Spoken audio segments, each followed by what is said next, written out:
May trip na naman nga kami dahil tag-ulan ngayon. Nagkasama-sama na naman kaming apat. Kaya nga napagtripan namin mag-shabu-shabu dito sa bahay. So yo, what's up guys? Nandito tayo ngayon sa Korean Mart at nagkita-kita nga dito kaming apat. Kinakabahan na naman nga ako kung ano na namang trip na maiisipan namin. At dahil nga malamig ang panahon at maulan, ay naisipan namin mamili dito sa Korean Mart ng pang shabu-shabu. Maghahatpat kami mamaya. Ito nga palang Korean Mart mga tiyang ay dito lang ito sa complex. Dito sa katapat ng Super 8 sa kalapit ng Victory Mall. Kompleto na nga dito mga tiyang ng mga Korean food. Alam ko naman nakakanood mo ng Korean movie nai-impluwensyahan ka na ng mga pagkain nila. Pati na nga mga inumin. Ito ang dalawang kasama ko. Hindi na kontento sa Korean Mart. May hinahanap daw sila ng mga balls. Kaya naman pumunta pa kami ng SM para maghanap ng mga balls na yun. Ano kayang klaseng balls yun? Bumili na rin kami ng mga Korean noodles na panlahok doon sa ating shabu-shabu. To cut the story short, nakauwi na nga kami ng bahay at hiniwa-hiwa na nga namin tong fish cake. Ang binili nga namin ay yung plain lang, yung wala pang flavor at lulutuin na lang sana namin. Pero yung pagkagayat na yan, hindi na namin niluto, nilahok na rin namin sa hot pot.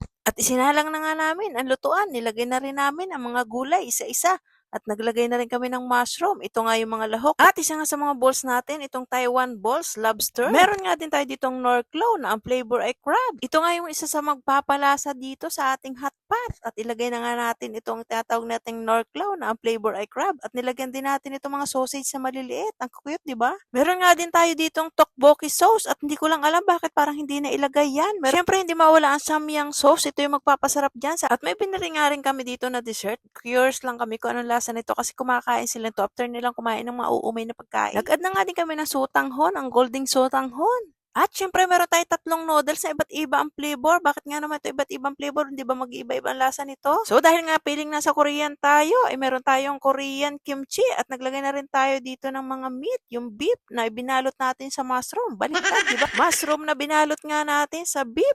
Paborito ko nga din yan, yung mga grills. Pero dahil nagshabu-shabu tayo ngayon, ito ang gusto ko ng matikman. Maiba naman sa sangyup, di ba? Pagkatapos nga natin ilagay yung beef at mushroom, nilagay naman natin itong mga fish cake na napakadami. Halos mapuno na nga itong ating lutuan, kaya naman lalagyan na natin ng ininit na tubig. Nagpakulo na kami dyan ng ininit na tubig para madali ng kulo dito sa ating lutuan.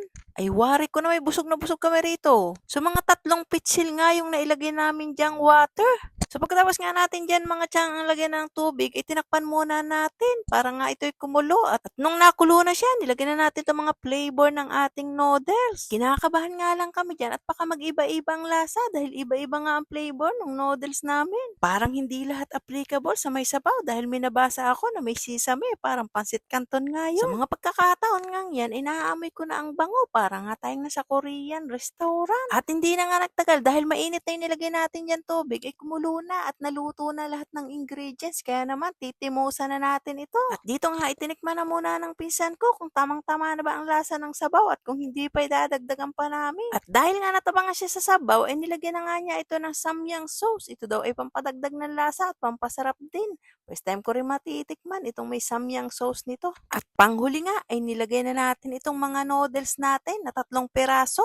Ang flavor nga niyan ay may maanghang na may mushroom at yung isa naman yan ay may sesame oil.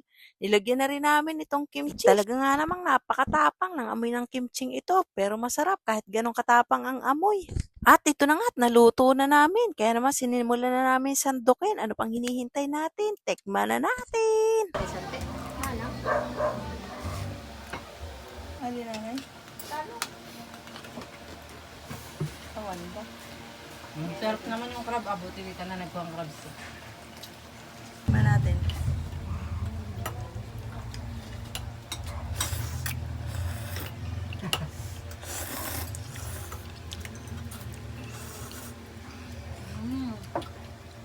Baka yung nilagyan mo ang butas papunta.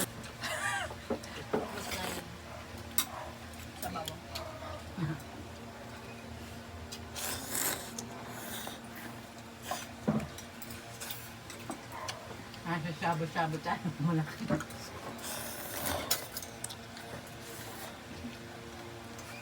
Ay, grabe. Kaya pala ganadong-ganadong kumain yung mga Korean. Ay, talaga namang masarap pala talaga ito. Masarap yung lasa.